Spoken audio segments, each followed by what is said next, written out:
नमस्कार दर्शक बंधु prime time Odia YouTube channel रे आपको स्वागत। तो वर्तमान आम पहुँची जाइए आउ थे बारिपदा को आठ आम सहित वर्तमान अच्छा भगत स्वरूप दास एवं भक्त बसंत दास एवं भक्त अच्छा आमर प्रशांत दास। तो आपण मैंने पूर्वर आंकर परिचय दिखाई वीडियो रे। तो आज आम पुणी आउ थे आलोचना करवा जो आमर बाकी रही नहीं जारी रखीचे आम। दर्शक बंधु वर्तमान समस्त जीवन व्यस्तबहुल व्यस्तता भितर आमको आध्यात्मिकता प्रति रुचि रखा पड़ो कारण आध्यात्मिक ज्ञान व्यतीत आउ कौन ज्ञान मानव को सुख दे पार ना। तो जाचे आम जोटा कि आम पूर्वपुरुष जी भी आम दादा परदादा थिले से आध्यात्मिक मार्ग बंचेकी रखिंट आज पर्यंत आम से मंदिर बा तीर्थ किंबा पूजा इत्यादि सब कर आसुचे। तो से विषय आम जो करुचे आम जी भक्ति साधना जो करुचे आज से आम ज्ञान गंगा पुस्तक जो आम हाथ में लगी आज संत रामपाल जी महाराज दर्शक बंधु वर्तमान समय धर्मगुरु मानकर अभाव ना। आज भी जी आम प्राय धर्मगुरु अच्छा वर्तमान अभाव तो ना कौन धर्मगुरुर भिन्न भिन्न धर्मगुरुंर भिन्न भिन्न मत से जो गुरु वेदशास्त्र आदि धर्मग्रंथ आधार करी तत्व ज्ञान प्रदान करुछंती आसतु तांकर ज्ञान गंगा पुस्तक रे अमृत ज्ञान को संपूर्ण गंगा शंका समाधान पाई पुणी थरे आलोचना जारी रखिबा। तो आम वर्तमान आम सहित अच्छा आपण मान पूर्वर तो परिचय पाई भक्त स्वरूप दास। नमस्कार आज्ञा। आज्ञा नमस्कार नमस्कार नमस्कार। तो आमर जो प्रश्न अच्छी वर्तमान आमर जो पूर्व वीडियो आपंकर बना होता से बढ़िया रेस्पॉन्स आर्तमान से आम आउ थे आप आसचु। तो वर्तमान जो प्रश्न नहीं आसचे तार प्रश्न आप आंसर देवे आमको आ किसी प्रश्न को धरिकी आसीचु आम। हाँ तो प्रश्न है आमर आज समाज रे प्राय समस्ते शिक्षित एवं चतुर और बुद्धिमान समस्ते पाठ साठ पढ़ी कॉलेज जाऊँगी आम आम निज जो जी भी आम पिला अच्छा जी समस्त कथा मुझे कहूँ समस्ते चाहते मो छुआ टे भल पढ़ू भल शिक्षित हो भल जगार कार्य करू ये सब माने ये को लेकिन आम जीवन यापन करुँच आजिकल समाज रे। तो जो संत रामपाल जी महाराज जो संत रामपाल जी महाराज द्वारा लिखित पुस्तक ज्ञान गंगार जो आम ज्ञान गंगा पुस्तक जो आम पाई आसीचु आज से ज्ञान जो पाई आसीचु आपण पाखु। तो ये पुस्तक रे एमती कौन लाभदायक ज्ञान अच्छी जे यार वर्तमान तो केवल एठी बारिपदा बोली कथा नुहे प्राय प्राय जगार प्राय माने अदर स्टेट रे भी बहुत जोरसोर रे ज्ञान प्रचार चली जमती कि आमर आउट ऑफ स्टेट रे भी चली आउट ऑफ कंट्री रे भी चली अलग माने देश विदेश रे प्राय वर्तमान चली ऑनलाइन सोशल मीडिया प्लेटफॉर्म रे भी यार चर्चा बहुत जोरसोर मात्रा रे होउची। तो एमती कौन ज्ञान अच्छी आज्ञा जे एत मात्रा रे यार प्रचार प्रसार करा होची फ्री रे बहुत माने वर्तमान फ्री रे भी पुस्तक बांटा होची बहुत जगह रे देखते मिलूची प्राय आमर गुरु संत रामपाल जी महाराज जो शिष्य अच्छा शिष्य मैंने से भी सब अच्छा सब डोर टू डोर जाकि पुस्तक सेवा जो बही दे निःशुल्क रे। तो एमती कौन पाई करा होची आज्ञा टिके सब विषय आम दर्शक मानक टिके विस्तार भाव बुझी कहतु आज्ञा। आज्ञा नमस्कार मो ना हूँ स्वरूप दास बारिपदारू आसी।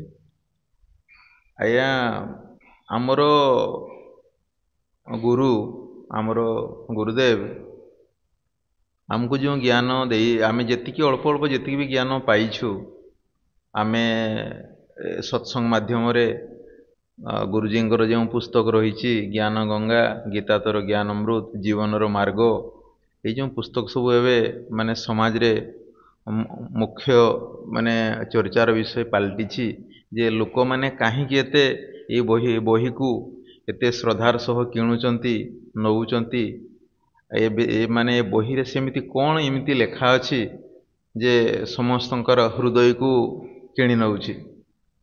तो यही बही आज्ञा मूल उद्देश्य होउची जे मनीष जन्मर जो आपण क्वेश्चन कले जे मनीष जीवनर उद्देश्य कौन तो सही माने विषय वस्तु से बही रे उल्लेख अछि जे आमे जो मनीष प्राप्ति हेइची तार उद्देश्यटा कौन କାରଣ ଆମେ ଏଠି ଯାହା ବି ସାଂସାରିକ ଆମେ ଯାହା କରୁଛେ, ଛୋଟବେଳୁ ଜନ୍ମ ହେଲା ପରେ ଛୋଟବେଳୁ ପାଠ ପଢ଼ିବା, ପାଠ ପଢ଼ି ମାନେ ଚାକିରି କରିବା, ବାପା ମା ଗୁରୁଜନ ସେଇ ଶିକ୍ଷା ଦେଉଥିଲେ, ଭଲ ଚାକିରି କର, ପାଠ ପଢ଼, ଭଲ ମଣିଷ ହୁଅ।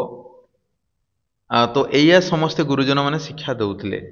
କିନ୍ତୁ ଆମ ଗୁରୁଜୀଙ୍କ ପାଖରୁ ଜ୍ଞାନ ପାଇଲା ପରେ ଆକ୍ଚୁଆଲି ମଣିଷ ଜୀବନର ମୂଳ ଉଦ୍ଦେଶ୍ୟ ଜଣାପଡ଼ିଲା।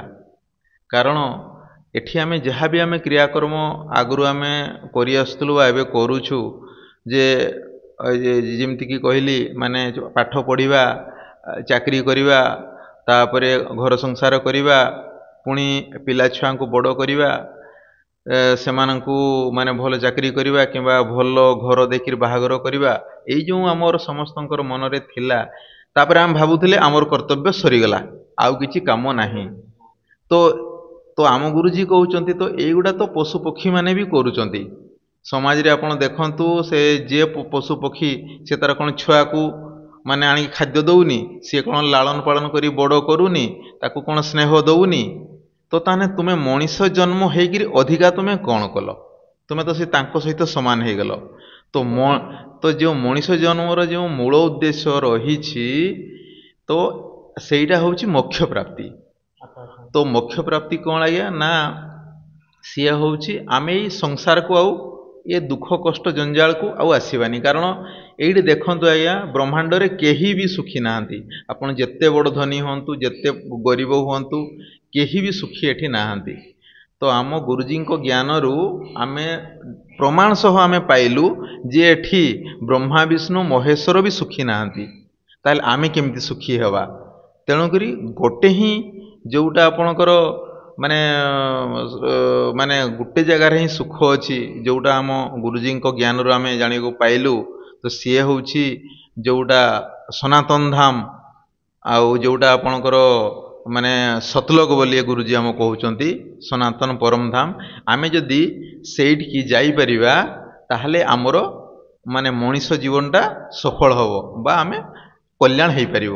ତ ସେଇଟା ହିଁ ମଣିଷ ଜୀବନର ମୂଳ ଉଦ୍ଦେଶ୍ୟ। ଠିକ୍ ଅଛି। ତ ବହୁତ ବଢ଼ିଆ ଆପଣ କହିଲେ। କିନ୍ତୁ ଯେଉଁ ବର୍ତ୍ତମାନ ଆମେ ଯେଉଁ ସତଲୋକ ଯେଉଁ କହିଲେ, ସେଇଟା ତ ଆମେ ପୂର୍ବ ଭିଡ଼ିଓରେ ବି ଆଲୋଚନା କରିଥିଲେ କିଛି। ତ ଯେଉଁ ବର୍ତ୍ତମାନ ଯେଉଁ ଆମକୁ ଯେଉଁ ଧର୍ମଗୁରୁ ଅଛନ୍ତି, ଆମର ଯେଉଁ ମୋର ପ୍ରଶ୍ନ ଥିଲା, ମେନ୍ ପ୍ରଶ୍ନ, ଯେଉଁ ଧର୍ମଗୁରୁ ଆମର ଅଛନ୍ତି ବର୍ତ୍ତମାନ ସମୟରେ, ସେଇ ଜ୍ଞାନ ଆମର ପୂର୍ବରୁ ଯେଉଁ ସାଧୁ ସନ୍ଥ ବା ଗୁରୁ ଯେଉଁ ଥିଲେ, ସେମାନେ କାହିଁକି ସେ ଜ୍ଞାନକୁ ପ୍ରାପ୍ତି କରିପାରିନଥିଲେ? ଆଉ କାହିଁକି ସମାଜକୁ ସେ ଜ୍ଞାନ ଆଜି ପର୍ଯ୍ୟନ୍ତ ଲୁଚା ହେଇଥିଲା? ଆଉ ଆଜି ସେଇ ଜ୍ଞାନ ଆମକୁ ଦେଉଛନ୍ତି କି? ମାନେ ଯେଉଁ ଗୁରୁ ସନ୍ତରାମପୁରଜୀ ମହାରାଜ ସବୁଆଡ଼େ ପ୍ରଚାର ପ୍ରସାର କରୁଛନ୍ତି, ତ ୟାର ଉଦ୍ଦେଶ୍ୟ କ'ଣ? ଆଉ ବର୍ତ୍ତମାନ ହିଁ ସେ ଜ୍ଞାନ କାହିଁକି ସେ ପ୍ରଚାର ପ୍ରସାର ସବୁ ଆଗରୁ ଆମ ପାଇଁ ହେଉନଥିଲା? ଏଇସବୁ ବିଷୟରେ ଯେମିତିକି ଆମର ମୁଁ ଆପଣଙ୍କୁ କ୍ୱେଶ୍ଚନ୍ କରିଥିଲି, ସେଭଳିଆ ଆମର ଦର୍ଶକମାନଙ୍କୁ ଆପଣ ଟିକେ ବିସ୍ତାର ଭାବରେ ଜଣାନ୍ତୁ ଯେ ଏମିତି ଯେମିତିକି ଆମର ଏଇ ସମାଜରେ ତ ଅଭାବ କିଛି ନାହିଁ ଆଜ୍ଞା, ସବୁ କିଛି ଅସମ୍ଭବ ବି ନୁହେଁ, ଅଭାବ ବି ନୁହେଁ, ଅସମ୍ଭବ ବି ନୁହେଁ କି ସମ୍ଭବ ବି ନୁହେଁ। ଆମେ ଯଦି ଯେକୌଣସି ଜିନିଷ କରିବା ପାଇଁ ଚାହିଁବା ତ କୌଣସି ଜିନିଷ ଏଠି ଅସମ୍ଭବ ନାହିଁ, କରିହେବ। ଯେମିତିକି ଆପଣ କହୁଛନ୍ତି ମୋକ୍ଷ ପ୍ରାପ୍ତି କରିବା ଗୋଟେ ମଣିଷ ଜୀବନର ମେନ୍ ଉଦ୍ଦେଶ୍ୟ। ତ ଆମର ବେଦ ପୁରାଣରେ ବି ଲେଖା ହେଇଛି ମୋକ୍ଷ ପ୍ରାପ୍ତି କରିବା ମଣିଷ ଜୀବନର ମୁଖ୍ୟ ଉଦ୍ଦେଶ୍ୟ। ତ ଏଇ ଯେଉଁ ମୋକ୍ଷ ପ୍ରାପ୍ତି କରିବା ଉଦ୍ଦେଶ୍ୟକୁ ଆଜି କହିତେ ଗଲେ ସମାଜ ଗୋଟେ ପ୍ରକାର ଭୁଲି ଯାଇଥିଲେ, ଆଉ ମାନେ ଓଲଟା ମାର୍ଗକୁ ଚାଲି ଯାଇଥିଲେ, ଲିପ୍ତ ରହୁଥିଲେ, କୁକର୍ମ କରୁଥିଲେ, ଚୋରି ଚାରି କରୁଥିଲେ, ଡକାୟତ କରୁଥିଲେ। ବର୍ତ୍ତମାନ ବି ଚାଲିଛି। ଯିଏ ଜ୍ଞାନ ପ୍ରାପ୍ତି କରିନାହିଁ ସେ ତ କରୁଛନ୍ତି ହିଁ, ଆଉ ଯାହା ପାଖରେ ଯେଉଁ ଗୋଟେ ଜ୍ଞାନ ଅଛି ସେ ତ ଠିକ୍ ହିଁ ଅଛନ୍ତି। ତ ସେଇଭଳିଆ କଥା। ତ ଏଇ ସବୁ ଜିନିଷ ଆଗରୁ ଯଦି ଆମର ଗୁରୁମାନେ ଠିକ୍ ଥାନ୍ତେ, ଆଉ ଏଇ ଜ୍ଞାନ ଯଦି ଆଗରୁ ପ୍ରଚାର କରିଥାନ୍ତେ, ତାହେଲେ ଏଇସବୁ ଜିନିଷ ବର୍ତ୍ତମାନ ହେଇନଥାନ୍ତା। କାରଣ ଆମେ ସେ ଜ୍ଞାନ ପ୍ରତି ଆମର ପୂର୍ବପୁରୁଷ ପରିଚିତ ହେଇପାରିଥାନ୍ତେ, ଆମକୁ ଉଚିତ ଶିକ୍ଷା ଦେଇପାରିଥାନ୍ତେ। ତ ଏଇ କେଉଁ ଅଭାବରୁ ସେ ଜ୍ଞାନ ଆଜି ପର୍ଯ୍ୟନ୍ତ ଆମ ପାଖକୁ ପହଞ୍ଚି ପାରିନଥିଲା? ଆଜ୍ଞା ଦେଖନ୍ତୁ, ମାନେ ଏଇ ଯେଉଁ ଏଇ ତତ୍ତ୍ୱ ଜ୍ଞାନକୁ ପରମାତ୍ମାଙ୍କ ବିନା କାରଣ କେହି ଦେଇପାରିବେ ନାହିଁ। କାରଣ ସ୍ୱୟଂ ଆମର ବେଦରେ ବି ପ୍ରମାଣ ଅଛି, ଆମର ସଦ୍ଗ୍ରନ୍ଥ ଯେଉଁ ରହିଛି, ଯେଉଁ ମୁସଲମାନ ଭାଇମାନଙ୍କର ଯେଉଁ କୋରାନ ଶରୀଫ ରହିଛି, ଆପଣଙ୍କର ବାଇବେଲ ଖ୍ରୀଷ୍ଟିଆନ ମାନଙ୍କର ରହିଛି, ଆମର ଯେଉଁ ବେଦ ରହିଛି, ସେଥିରେ ପରମାତ୍ମାଙ୍କର ନାମ କବୀର ଦେବ ବୋଲି ଉଲ୍ଲେଖ ଅଛି। ତ ସେଇଟା ଆଜି ପର୍ଯ୍ୟନ୍ତ ଆମର ମୁନି ଋଷି କି ଧର୍ମଗୁରୁ କେହି ସେଇଟାକୁ ଜାଣିପାରିନଥିଲେ। ତ ଏବେ ଯେଉଁ ମାନେ ସନ୍ଥ ରାମପାଲଜୀ ମହାରାଜ ମାନେ ଧାରାପୃଷ୍ଠକୁ ଆସିଛନ୍ତି ବା ଜନ୍ମ ହେଇଛନ୍ତି, ସିଏ ସେଇ କବୀର ଭଗବାନଙ୍କର ହିଁ ଅବତାର। ତ ମଣିଷ ରୂପରେ ଏବେ ମାନେ ଲୀଳା କରୁଛନ୍ତି। ତ ଏଇ ଯେଉଁ ତତ୍ତ୍ୱ ଜ୍ଞାନ ଗୂଢ଼ ରହସ୍ୟ ଯେଉଁ ଆମର ବେଦରେ ଅଛି, ଗୀତାରେ ଅଛି ତଥ୍ୟ, ଆଜି ପର୍ଯ୍ୟନ୍ତ ବହୁତ ଜ୍ଞାନୀ ଥିଲେ, ବହୁତ ପଣ୍ଡିତ ଥିଲେ, କିନ୍ତୁ ସେହି ଜ୍ଞାନକୁ ବୁଝିପାରିନଥିଲେ। ତ ଆପଣ ଆଉ ଗୋଟେ ଭଲ କଥା କହୁଛି ଯେ ଆପଣ ଏଇ ଜ୍ଞାନ ଗଙ୍ଗା ପୁସ୍ତକକୁ ଅନଲାଇନ୍ ବି ଅର୍ଡ଼ର କରିପାରିବେ, ଆପଣଙ୍କୁ ବିନା ପଇସାରେ ବି ମିଳିଯିବ। ସେଥିରେ ଆପଣ ଯଦି ସୃଷ୍ଟି ରଚନା ଆପଣ ପଢ଼ିବେ କିମ୍ବା ମୋବାଇଲରେ ବି ଆପଣ ୟୁଟ୍ୟୁବରେ ମାରିଦେବେ ସୃଷ୍ଟି ରଚନା, ଯଦି ଆପଣ ବହି ପଢ଼ିବା ପାଇଁ ଟାଇମ୍ ପାଉନାହାନ୍ତି, ସୃଷ୍ଟି ରଚନା ମୋବାଇଲରେ ବି ଆପଣ ଶୁଣିପାରିବେ। ତାହେଲେ ସୃଷ୍ଟି ରଚନା ଯେତେବେଳେ ଆପଣ ଶୁଣିଦେବେ, ଶୁଣି ସାରିଲା ପରେ ଆପଣ କୌଣସି ସଦ୍ଗ୍ରନ୍ଥକୁ ବୁଝିବା ପାଇଁ ଆଉ ଅସୁବିଧା ହେବନି। ଆପଣ ସେଇଟା ଶୁଣିଲା ପରେ ଆପଣ ମାଇଣ୍ଡକୁ ଅଟୋମେଟିକ୍ ଆସିଯିବ ଏଇ ବହିଟା କ'ଣ ପାଇଁ, ଏଇଟା କ'ଣ ପାଇଁ। ତ ସେମିତି ତ ସେଇ ପରମାତ୍ମା ହିଁ ଏଇ ଜ୍ଞାନ ଦିଅନ୍ତି। ଆଉ କବୀର ଭଗବାନ ଆପଣ ଶୁଣିଥିବେ, ଯେତେବେଳେ 600 ବର୍ଷ ଆଗରୁ ଆମେ କବୀର ଭଗବାନ ଯେଉଁ ଜନ୍ମ ହୋଇଥିଲେ କାଶୀରେ, ସମସ୍ତେ ତାଙ୍କୁ କବି ବୋଲି ଭାବୁଥିଲେ। ଆମେ ମଧ୍ୟ ଛୋଟବେଳେ ପାଠ ପଢ଼ିଥିଲୁ ଯେ ସିଏ ବର୍ତ୍ତମାନ ବି ତାଙ୍କର ପରିଚୟ କବି, ଗୋଟେ କବି ହିଁ ତ କହୁଛନ୍ତି ସମସ୍ତେ। ହଁ, ତ ସିଏ ଯେଉଁ ସମସ୍ତେ କବି ବୋଲି ଭାବିକି ତାଙ୍କ ଫାଇଲକୁ ବନ୍ଦ କରିଦେଇଥିଲେ, କିନ୍ତୁ ସିଏ ହେଉଛନ୍ତି ଆକ୍ଚୁଆଲି ପରମାତ୍ମା। କାରଣ ସେଇଟା ବେଦରେ ବି ଉଲ୍ଲେଖ ଅଛି ଯେ ପରମାତ୍ମା କାରଣ ତିନିଟା ରୂପ ଧାରଣ କରନ୍ତି। ଗୋଟେରେ ସେଇ ସନାତନ ପରମଧାମ ସତଲୋକରେ ରାଜା ଭଳିଆ ବିଦ୍ୟମାନ ସିଂହାସନରେ ବସିଛନ୍ତି ପ୍ରଥମ। ଦ୍ୱିତୀୟରେ ସିଏ ଶିଶୁ ରୂପ ଧାରଣ କରି ପଦ୍ମ ଫୁଲ ଉପରେ ପ୍ରକଟ ହୁଅନ୍ତି। ଆଉ ନିସନ୍ତାନ ଦମ୍ପତି ଯେଉଁମାନଙ୍କର ପିଲାପୁଲି ନଥାଏ, ସେମାନେ ତାକୁ ପାଇକିରି ନେଇକିରି ଲାଳନ ପାଳନ କରନ୍ତି। ତ ସିଏ ଏଇସବୁ ମାନେ ବେଦର ପ୍ରମାଣ ରହିଛି। ଆଉ ସିଏ ଯେଉଁ ତତ୍ତ୍ୱ ଜ୍ଞାନକୁ ଲୋକମାନଙ୍କୁ ବୁଝାନ୍ତି, ସିଏ ମାନେ ଗୀତ ଆକାରରେ ମାନେ ବୁଝାନ୍ତି। ତ ସିଏ ଗୋଟେ ମାନେ ସମସ୍ତଙ୍କ ସାମ୍ନାରେ ମାନେ କବି ବୋଲି ପରିଚିତ ହୁଅନ୍ତି। ସେଥିପାଇଁ ଆମର ଗୀତାରେ ଲେଖା ହେଇଛି ସଚ୍ଚିଦାନନ୍ଦ ଘନବ୍ରହ୍ମଙ୍କର ବାଣୀ, ନାଇଁ କି? ଆଜ୍ଞା ଆଜ୍ଞା ଆଜ୍ଞା। ତ ସିଏ ଆକ୍ଚୁଆଲି ସିଏ କବି ତ ଭଳିଆ ଭୂମିକା କରନ୍ତି, କିନ୍ତୁ ସିଏ ହେଉଛନ୍ତି ପ୍ରକୃତିରେ ପରମାତ୍ମା।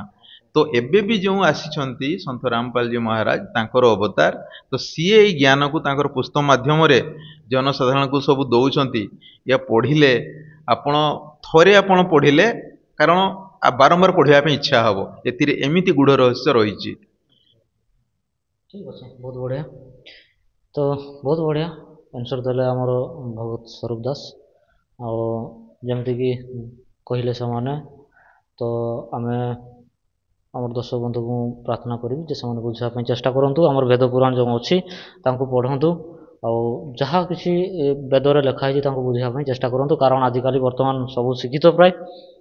ତ ଠିକ୍ ଅଛି, ଆମେ ବର୍ତ୍ତମାନ ଯିବା ଆଉ ଜଣଙ୍କ ପାଖକୁ।